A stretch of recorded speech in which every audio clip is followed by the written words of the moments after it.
कल हमने आपके सामने पेंटागन की वार्षिक रिपोर्ट साझा की, जिसमें यह जाहिर किया गया था कि कैसे चीन ने भारत की अरुणाचल प्रदेश की सीमा के 4.5 किलोमीटर भीतर घुसकर गांव बनाया है। आज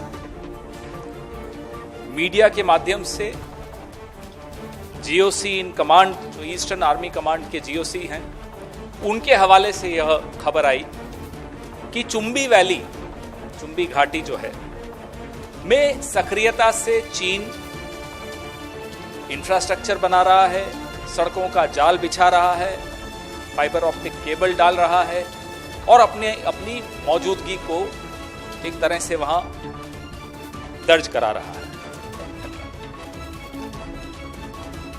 चुंबी वैली सीधे सीधे जो सिलीगुड़ी कॉरिडोर है उसको खतरे में डालता है। सिलीगुड़ी कॉरिडोर हमारे पूर्वोत्तर के 7 राज्यों को भारत से जोड़ता है।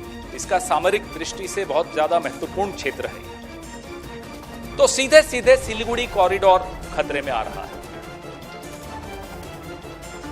पूर्व में पिछले 18 महीनों में चीन ने अलग अलग सीमाओं के में घुसपैठ करके जो किया वो आप उससे वाकिफ हैं, जानते हैं। लद्दाख में क्या हुआ, घोघरा हॉट स्प्रिंग्स में क्या हुआ, डेप्सांग में क्या हुआ,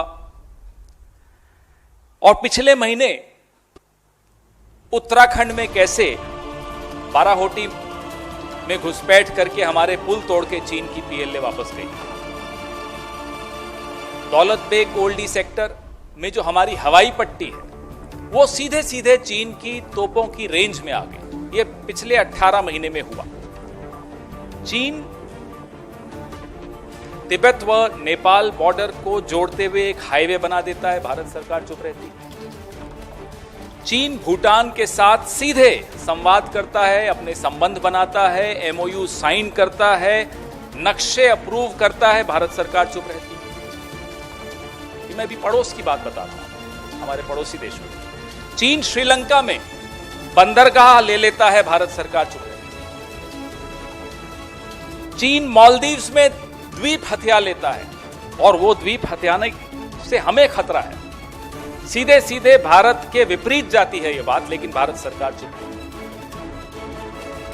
चीन पाकिस्तान के ग्वादर पोर्ट को हथिया लेता है, भारत सरकार चुप है।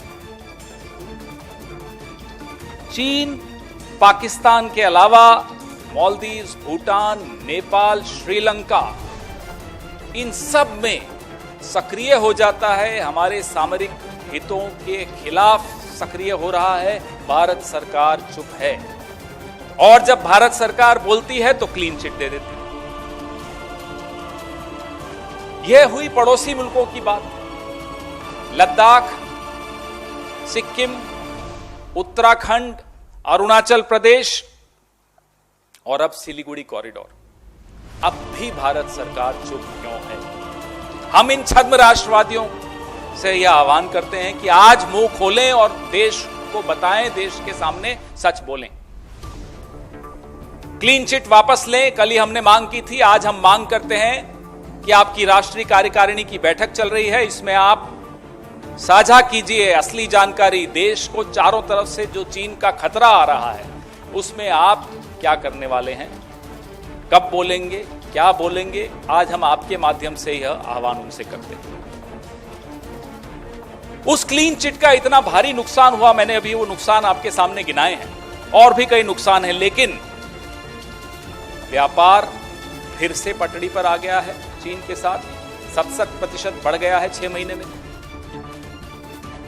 ऐप जिनको बैन करके बड़ी पीठ ठोकी गई थी एक दूसरे की, सब मंत्रियों ने प्रधानमंत्री की पीठ थपथपाई कि साहब ऐप बैन कर दी। वहां मैप पे हमला हो रहा था, बैन ऐप की जा रही थी। आज वो ऐप पे भी बैन कहां है, मुझे बताइए। तो इसलिए इनका छद्म राष्ट्रवाद, सीमाओं पर उसका ज्वलंत उदाहरण आपको चारों तरफ दिख रहा है। यह है इनका राष्ट्रवाद, जिसमें राष्ट्र की सीमाओं की कोई चिंता नहीं है। लाल आंखें देश के भीतर पत्रकारों को दिखाई जाती हैं, एक्टिविस्ट को दिखाई जाती हैं, विपक्ष को दिखाई जाती हैं। वादा किया था लाल आंख देश के दुश्मनों को दिखाई जाए। उम्मीद करता हूं आपके माध्यम से इन छद्म राष्ट्रवादियों पर आज कोई दबाव पड़ेगा और चीन पर प्रधानमंत्री दो चीजें करेंगे। एक तो क्लीन चिट वापस लेंगे, दूसरा चीन के ऊपर कड़े से कड़े शब्दों में कुछ बात कहेंगे, कोई वक्तव्य देंगे, जिससे देश को यह भरोसा हो कि देश सुरक्षित हाथों में है। वो भरोसा खत्म हो चुका है।